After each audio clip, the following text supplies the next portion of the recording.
Gut. Das bringt nichts.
Okay, ich habe noch eine kleine Verbesserung, und zwar ich habe die Unterlegteile gehabt, damit ein bisschen höher und halt tiefer kommt. Die sind ja verrutscht, die haben sich geklemmt. Jetzt habe ich mal noch einfach einen Dübel reinstecken, das nicht verrutschen.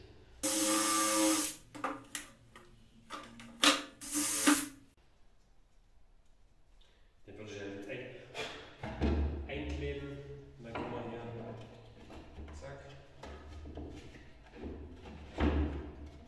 Und dann kann es ja nicht verrutschen, man hat keine Klemme im Weg. Das wird auf jeden Fall besser sein, und hier schneide ich es noch ab. Dann dürfte das besser gehen.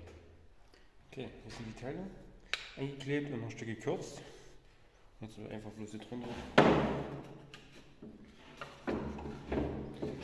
Zack. Drücken noch. So. Schau, kannst nicht verrutschen. Das ist fest, ich kann hier trotzdem drüber fahren und ich kann es wieder rausnehmen. Ganz einfach. Okay, das Blondfräsen hat gut funktioniert. Es war am Anfang 18,5, jetzt bin ich bei 13,5, also 5 cm habe ich weggenommen. Auf der anderen Seite, wie gesagt, das meiste die Seite war schon ziemlich plan, habe ich schon mal geschliffen gehabt. Und habe jetzt bloß noch, weil hier waren noch ein paar Rillen, die ich weggeschliffen gekriegt habe, habe ich hier nochmal drüber gefräst. Ja. Ging ganz gut. Vor allem, wenn man die Stärke jedes Mal neu aufbaut, viel komplizierter wie jetzt hier. Einfach einen Stift, eins für und weiter geht's. Problem ist bloß, dass der halt zu wenig Frästiefe hat, deswegen muss ich immer wieder was unterlegen. Ja, das ist eigentlich aber das liegt eigentlich nicht mal mehr an der Fräse. Nee, hat gut funktioniert. Und hier bin ich ja ziemlich flexibel, was ich aufspanne.